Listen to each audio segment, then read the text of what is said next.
ओम नमः शिवाय। हरे कृष्ण, राधे राधे।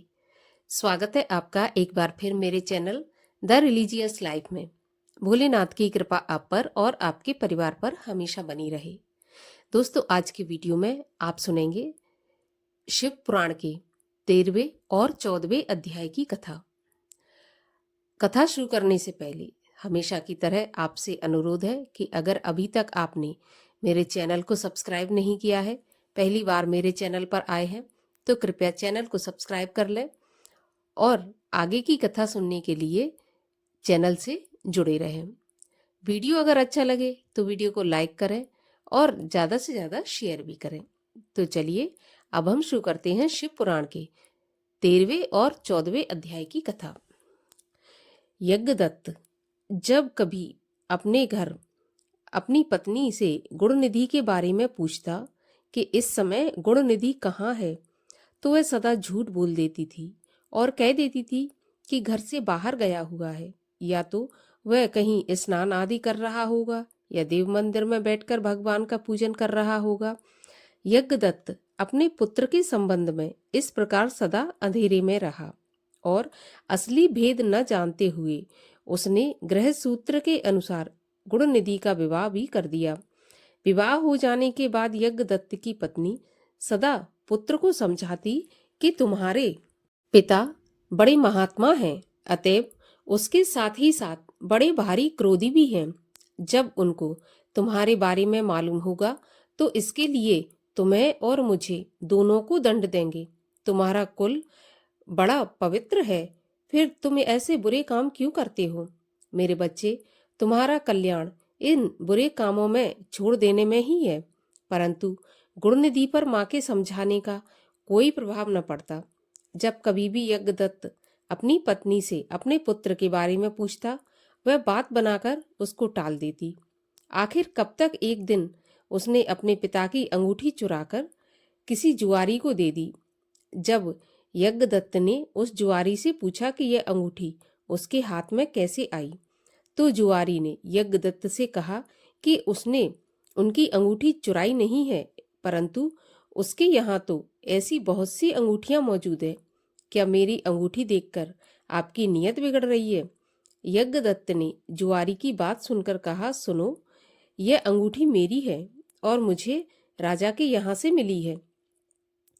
तुम झूठ बोलकर इसे अपनी मत बनाओ, परंतु यह बताओ कि यह अंगूठी तुम्हारे पास आई कैसे? यज्ञदत्त की बात सुनकर जुआरी को क्रोध आ गया। उसने गरज कर कहा, जो सच सुनना चाहते हो तो ध्यान पूर्वक सुनो। यह अंगूठी तुम्हारे पुत्र गुणनिधि ने मेरे पास जुए में हारी है।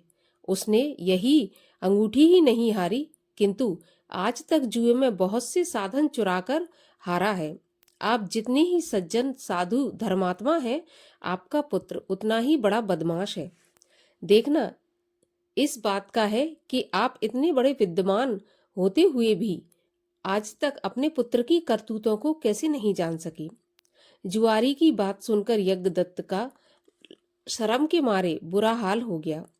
वह मारे लज्जा के मुंह ढांपे हुए तथा सिर झुकाए हुए अपने घर पहुंचा और घर आते ही अपनी पत्नी से पूछा कि गुणनिधि कहाँ है और वह अंगूठी कहाँ है जो कि उस दिन तूने उबटता करते मेरे हाथ से ले ली थी। यज्ञदत्त की बात सुनकर उसकी पत्नी ने उत्तर दिया, वह अंगूठी मैंने कहीं रख दी है, अब मुझे याद नहीं आ रहा कि कहाँ रखी थी। स्त्री की बात सुनकर यज्ञदत्त ने कहा, तुम झूठी हो।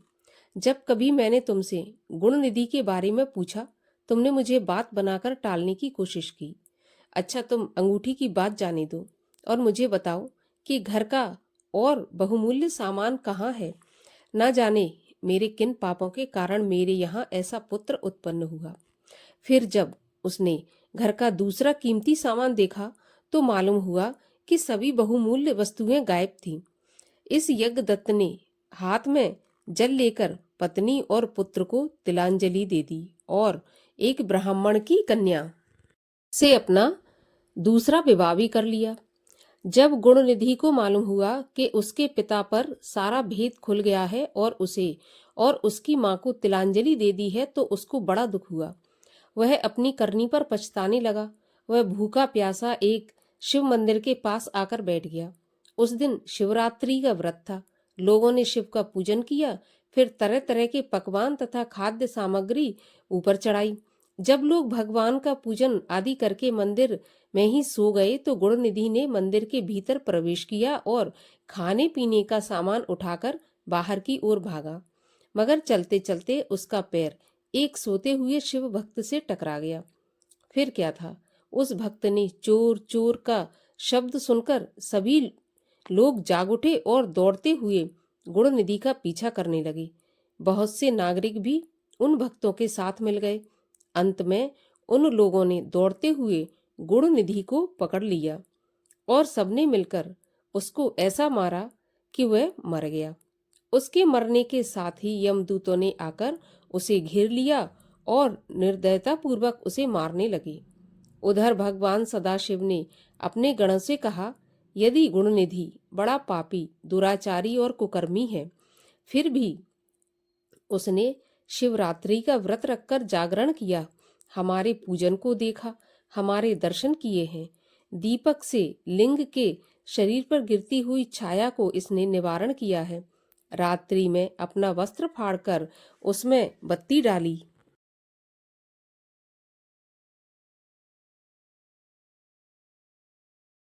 प्रसंगवश इसने हमारे गुणों का श्रवण किया है तथा ऐसे ही और धर्म कार्य किए हैं। अतः वह हमारे लोक को आएगा और कुछ दिनों तक वहीं रहेगा। इसके बाद वह कलिंग देश का राजा होगा। तुम लोग वहां जाकर गुणनिधि को यमदूतों के बंधन से मुक्त करो, क्योंकि हमने उसे अपना लिया है। अतएव भगवान श्री सदाशिव की आज्ञा पाकर विमान पर बैठकर शूलधारी उनके पार्षद भी घटना स्थल पर आ पहुंचे और बोले, यमराज, तुम अब इस परम धर्मात्मा ब्राह्मण को छोड़ दो, क्योंकि अब इसमें कोई पाप शेष नहीं बचा है। यमदूतों ने भगवान सदाशिव के पार्षदों से कहा, यूं तो आपकी आज्ञा हमारे लिए सिर माथे पर है, मगर यह तो दुष्ट, महापापी, कुकर्मी, मांस तथा मदिरा का प्रयोग करने वाला, पर स्त्री तथा वैश्यागामी, माता पिता की आज्ञा न मानने वाला, चोर तथा जुआरी है। हम इसीलिए इसको ले जा रहे हैं। यमदूतों की बात मानकर शिव के पार्षद ने कहा, तुम मूर्ख हो, यह ब्राह्मण पापी नहीं है। इसका सबसे बड़ा धर्म तो यह है कि इसने पुराना कपड़ा जलाकर शिवालय में प्रकाश किया, रात्रि भर जागरण किया, स्थिर चित्त से शिवालय के द्वार पर बैठा रहा। इसने भगवान सदाशिव के पूजन को देखा और हरि कीर्तन को सुना। इसलिए भगवान श्री सदाशिव की इच्छा अनुसार यह राजा बनाया जाएगा।